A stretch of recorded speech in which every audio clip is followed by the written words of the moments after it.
నా పేరు రాజశేఖర్. నేను ఇక్కడ ఇంజనీరింగ్ చేసి అమెరికా వెళ్ళి 20 సంవత్సరాలు అమెరికాలో గడిపిన తర్వాత ఇండియా వచ్చి ఇక్కడ ఎడ్యుకేషన్ ఇంకా పాత పద్ధతుల్లో నడుస్తుంది. ఇంకా క్వశ్చన్కి ఆన్సర్ రాయడం, తర్వాత మార్కులు తెచ్చుకోవడం అనే పద్ధతిలోనే నడుస్తూ ఉంది అని గమనించి ఇక్కడ ఎడ్యుకేషన్ వ్యవస్థలో మార్పు తేవాలి అనే ఉద్దేశంతో తిరిగి వచ్చి అమెరికా నుంచి ఇక్కడే సెటిల్ అయిపోయి 3 ఏళ్ల క్రితం నేను అమెరికా నుంచి ఇండియా వచ్చాను. ఇప్పటికి 5 స్కూళ్ళు మనం హైదరాబాద్లో నడుపుతున్నాం. ఇప్పుడు నేను చూపిస్తున్న ఈ వీడియో చూడండి ఒకసారి. Hello, everyone. I'm an English artificial intelligence anchor. This is my very first day in Xinhua News Agency.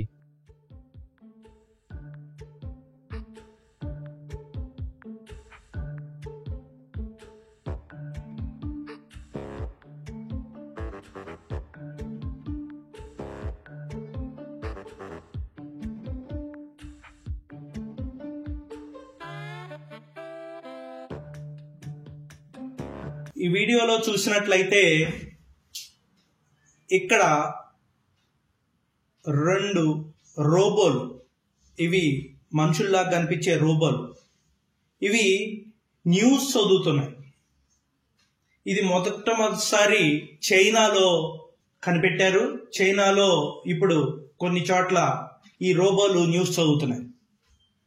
ఇది ఎందుకు చెప్తున్నానంటే ఉండే కొద్దీ ఇంకా ముందు తరాల్లో రోబోలు చాలా పనులు చేస్తాయి. ఎవరైతే బుర్రను వాడరో, ఎవరైతే చదువుకునేటప్పుడు బుర్రను ఇంప్రూవ్ చేసుకోరో వాళ్ళకి ఇక ఫ్యూచర్లో ఉద్యోగాలు వచ్చే పరిస్థితి తక్కువగా ఉంటుంది. ఎందుకంటే నార్మల్గా చేసే పనులు అన్నీ కూడా రోబోలు తీసుకోవడం వల్ల బుర్ర వాడే పనులు మాత్రమే చదువుకున్న వాళ్ళకి మిగులుతాయి. కాబట్టి ఫ్యూచర్లో ఇలాంటి జాబులకి మన పిల్లల్ని మనం రెడీ చేయాల్సిన అవసరం ఎంతైనా ఉంది. దానికి రెడీ చేయాలంటే ఈ రోజున పాత పద్ధతుల్లో ఒక క్వశ్చన్ ఆన్సరు మార్క్స్ పద్ధతిలో కనుక వెళ్తే మన పిల్లలు ఎప్పటికీ కూడా ఈ కాంపిటేటివ్ వరల్డ్లో ఉద్యోగాలు సంపాదించుకునే పరిస్థితిలో ఉండరు. అందుకని దానికోసమని మనం కొత్త విధంగా పిల్లల్ని తయారు చేయాల్సిన అవసరం ఎంతైనా ఉంది. మన స్కూల్కి ఒక 4 పాయింట్ విజన్ అనేది నేను క్రియేట్ చేసుకున్నాను. ఆ 4 పాయింట్ విజన్ ఒకసారి నేను మీ అందరికీ ఎక్స్ప్లెయిన్ చేస్తాను. ఎందుకంటే ఈ 4 పాయింట్స్ కూడా ఈ ఫ్యూచర్లో ఉండే జాబుల కోసం పిల్లల్ని రెడీ చేయడానికి ఉపయోగపడేవిగా ఉంటాయి. ఈ 4లో మొదటిది ఇంగ్లీష్లో మాట్లాడడం, స్పోకెన్ ఇంగ్లీష్. పిల్లలు ఇంగ్లీష్లో మాట్లాడడం, ఇంగ్లీష్ చదవడం గనక రాకుండా వేరే క్లాసులకు గనక వెళ్తుంటే వాళ్ళకి చదివింది అర్థం కాదు. ఒకవేళ అర్థమైనా కూడా వాళ్ళ సొంత వాక్యాల్లో రాయడం రాదు. వాళ్ళ సొంత వాక్యాల్లో రాయడం రాకపోతే ఏ మార్కు రావాలన్నా కూడా ఉన్నది ఉన్నట్టుగా టెక్స్ట్ బుక్లో ఇచ్చి వాళ్ళు బట్టి కొట్టాల్సిన పరిస్థితి ఉంటుంది. కొన్ని స్కూల్లో చూస్తుంటాం, మా పిల్లల్ని 4 గంటలు కాదు 10 గంటలు చదివించారు, 10 గంటలు కాదు 20 గంటలు చదివించారు. ఎన్ని గంటలు చదివించినా కూడా ఇంగ్లీష్ గనక రాకపోతే వాళ్ళు ఓన్లీ బట్టి పట్టడం తప్పితే నేర్చుకోవటం అనేది జరగదు. సో మొదటిది మనం పిల్లలకి నేర్పించాల్సింది ఇంగ్లీష్. కాబట్టి మన స్కూల్లో number 1 priority, number 1 point in our vision is spoken English. ఇక రెండోది లవ్ ఫర్ లెర్నింగ్, అంటే చదువు మీద ప్రేమ, చదువు నేర్చుకోవాలి అనే ఉత్సాహం. పిల్లలు ఎప్పుడైతే కొంత వెనకబడి ఉంటారో, కొన్ని విషయాలు అర్థం కాకుండా ఉంటాయో వాళ్ళ మీద ఎక్కువ ప్రెషర్ పెట్టడం ఉండటం వల్ల ఏమవుతుందంటే వాళ్ళు బట్టి కొట్టడం మొదలు పెడతారు. ఆ బట్టి కొట్టిందంతా మెదడులోకి ఉంచుకోలేక, చిన్న మెదడు ఉండే కొద్దీ సిలబస్ పెరుగుతూ ఉంటది, నేర్చుకోవాల్సినవి ఎక్కువ ఉంటాయి, అది ఆ బుర్రలో పట్టక చదువు మీద ఇంట్రెస్ట్ పోయి వాళ్ళు స్కూల్కి రావడానికే చికాకు పట్టడం ఇలాంటివి చేస్తుంటారు.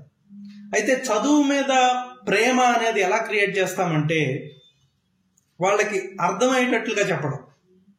ఒక్క క్లాస్లో టీచర్ ఎక్స్ప్లెయిన్ చేయడమే కాకుండా, టీచర్ చెప్పడమే కాకుండా వాటి నిజ జీవితంలో ఎలా పనిచేస్తుంది అనేది మనం నేర్పిస్తాం.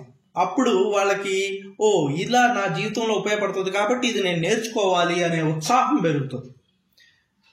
ఒక ఉదాహరణగా చెప్పాలంటే, ఒక పిల్లవాడికి 50 పైసల్ని ఇంకొక 40 పైసలకి కలిపితే 90 పైసలు వస్తుంది అని చెప్పి ఒక లెక్కల క్లాసులో నేర్పిస్తే, అదే పిల్లవాడు ఒక 10 రూపాయలు ఇచ్చి ఒక కొట్టుకెళ్ళి ఒక 5 రూపాయలు ఒక వస్తువు, 4 రూపాయలు ఒక వస్తువు కొనుక్కున్న తర్వాత ఎంత చిల్లర వస్తుంది అనే విషయం తెలుసుకున్న పరిస్థితిలో ఉంటే వాడు ఓన్లీ బట్టి కొట్టి ఆ క్వశ్చన్కి ఆన్సర్ ఏంటో తెలుసుకొని ఎగ్జామ్లో రాసి మార్కులు సంపాదించినట్టు. నిజంగా వాడి నిజ జీవితంలో దీన్ని ఎలా వాడుకోవాలి, అవసరమైతే ఎలా ఉపయోగించుకోవాలి అని తెలియకపోతే ఈ చదువుకి సార్థకత ఉండదు, అదే విధంగా వాళ్ళు నేర్చుకోవాలనే ఉత్సాహం కూడా ఉండదు. కాబట్టి ఇలాగా నిజ జీవితంలో మనం చదువుకున్న చదువుని ఎలా వాడాలి అని నేర్పించితే ఈ చదువు మీద ప్రేమ పెరుగుతుంది. ఇది మన 2వ పాయింట్. 3వ పాయింట్కి వస్తే విలువలు, నైతిక బాధ్యత. ఇవి ఇప్పుడున్న సమాజంలో చాలా వరకు తగ్గిపోతున్నాయి. అయితే ఎక్కువ మంది డబ్బులు సంపాదించాలి వాటి కోసం వెళ్తూ ఈ క్యారెక్టర్ అనే దాన్ని మర్చిపోతున్నారు. అయితే నిజంగా జీవితంలో సక్సెస్ అయ్యేవాడు ఈ విలువల్ని తెలుసుకున్నవాడు మాత్రమే నిజంగా జీవితంలో సక్సెస్ అవుతాడు. అడ్డదారులు తొక్కి కొంతకాలం సక్సెస్ అవ్వచ్చు, కొంతకాలం విజయాన్ని సాధించవచ్చు, కానీ కరెక్ట్ దావులో వెళ్ళి కష్టపడుతూ నిజాయితీతో ఇచ్చేసేవాడు ఎప్పటికీ కూడా టాప్ ప్లేస్ లోకి వెళ్ళి అక్కడే ఉండగలుగుతాడు. సో దానికోసం చిన్నప్పటి నుంచే పిల్లలకి మనం ఇది నేర్పించాల్సిన అవసరం ఎంతైనా ఉంది. ఈ రోజుల్లో తల్లిదండ్రులు ఇద్దరు కూడా ఉద్యోగాలకు వెళ్తూ, ఉద్యోగాలకు వెళ్ళకపోయినా కూడా ఉన్న ఖాళీ టైంని టీవీలు చూస్తూనో దేనికో టైం స్పెండ్ చేస్తూ ఉంటే, పిల్లలు వీడియో గేమ్లు అవి ఇవి చూసుకుంటా ఉంటే ఈ విలువలు చెప్పడానికి ఇంటి దగ్గర ఎవరికి టైం ఉండట్లేదు. పిల్లలు కూడా తల్లిదండ్రుల మాటలు వినే పరిస్థితిలో లేని విషయం ఇప్పుడు నడుస్తుంది. అయితే ఇందులో ఒకే ఒక విషయాన్ని మనం గమనించవచ్చు. పిల్లలు తల్లిదండ్రుల మాట విన్నా వినకపోయినా ఏ విషయమైనా టీచర్ గనక చెప్తే మా టీచరే రైట్. ఒకవేళ చిన్న తప్పు టీచర్ చెప్పినా కూడా ఇంటికి వెళ్ళాక తల్లిదండ్రులు దాన్ని గనక సరిదిద్దితే, లేదు నాన్న నువ్వు చెప్పేది రాంగు, మా టీచర్ చెప్పిందే రైటు అనే స్థితిలో ఈరోజు పిల్లలు ఉన్నారు. అయితే ఒక విధంగా ఇది మంచిదే.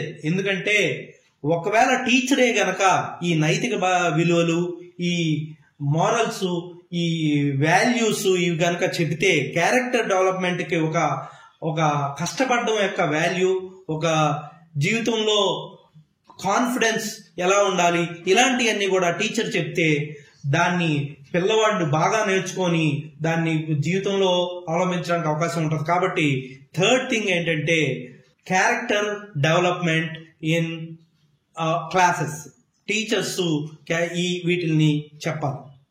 ఇక లాస్ట్ అండ్ ఫైనల్ వన్ ఏంటంటే పిల్లలు ఏం నేర్చుకున్నారు అనేది కాకుండా ధైర్యంగా ఏం నేర్చుకున్నారో చెప్పగలగాలి, ధైర్యంగా అందరి ముందు మాట్లాడగలగాలి, ధైర్యంగా వాళ్ళు అనుకున్నది ఎక్స్ప్రెస్ చేయగలగాలి. ఈ రోజుల్లో ఉద్యోగాలకు వెళ్తే మీ మార్క్ షీట్ చూసి ఎక్కువ మార్కులు ఉన్నాయి కాబట్టి నీకు ఉద్యోగం ఇస్తాను అనే పరిస్థితిలో లేదు. చిన్న చిన్న ఉద్యోగాలకి మీరు అనుకున్నది జరగచ్చు, కానీ నేను అమెరికా వెళ్ళి ఇన్ని పెద్ద పెద్ద ఉద్యోగాలు చూసి పెద్ద పెద్ద ఆలోచనలతో వచ్చిన వాడిని.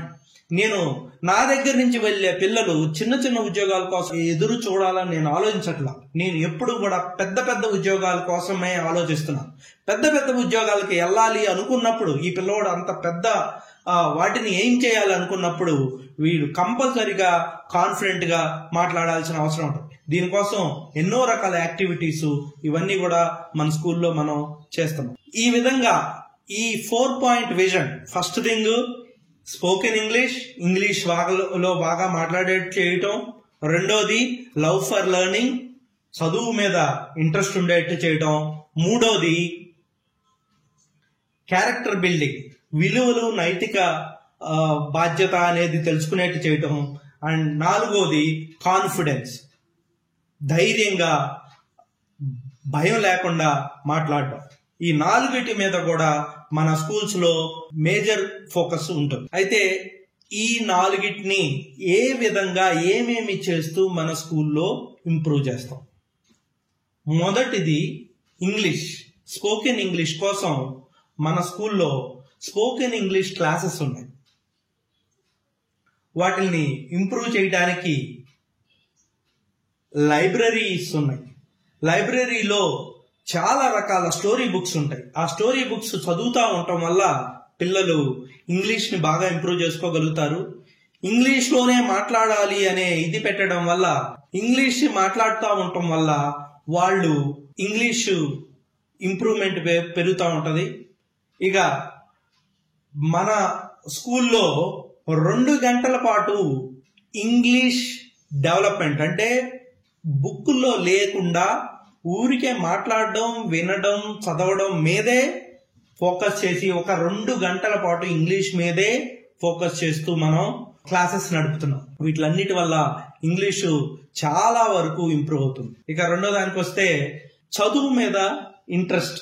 చదువు మీద ఇంట్రెస్ట్ ఎలా క్రియేట్ చేస్తామంటే, ఒకటి నేర్పించినప్పుడు అది క్లాస్లో టీచరు ఎక్స్ప్లెయిన్ చేయడమే కాకుండా డిజిటల్ వీడియోస్, అంటే అది నిజ జీవితంలో ఎలా పనిచేస్తుంది అనేది వీడియోల ద్వారా, ఒక ఇండస్ట్రీలో ఎలా పనిచేస్తుంది అనేది మనం చూపిస్తూ, రకరకాల యాక్టివిటీస్ చేపిస్తూ, దాన్ని రియల్ గా వాడాలంటే ఏ విధంగా చేయాలి యాక్టివిటీస్ చేపిస్తూ మనం చదువు మీద ఇంట్రెస్ట్ పెరుగుతాం. వాటితో పాటు రకరకాల ప్రాజెక్టులు చేపిస్తాం, రకరకాల డిబేట్స్ అని, సెమినార్స్ అని ఇలాంటివి చేపించి మన చదువు మీద ఇంట్రెస్ట్ ని ఇంప్రూవ్ చేస్తాం. ఇక మూడో దానికి వస్తే క్యారెక్టర్ డెవలప్మెంట్ కోసం ప్రత్యేకంగా ప్రతి నెల ఒక క్యారెక్టర్, అంటే నిజాయితీ, లేకపోతే ఆత్మస్థైర్యం, ఇలాంటి వాటిని చూజ్ చేసుకొని దాని మీద రకరకాల స్కిట్లు వేయటాలు, తర్వాత యాక్టివిటీస్ చేయటం వల్ల పిల్లలకి దాని మీనింగ్ ఏంటి, నిజాయితీ అంటే ఏంటి, ఎక్కడ వాడాలి, ఎలా వాడాలి,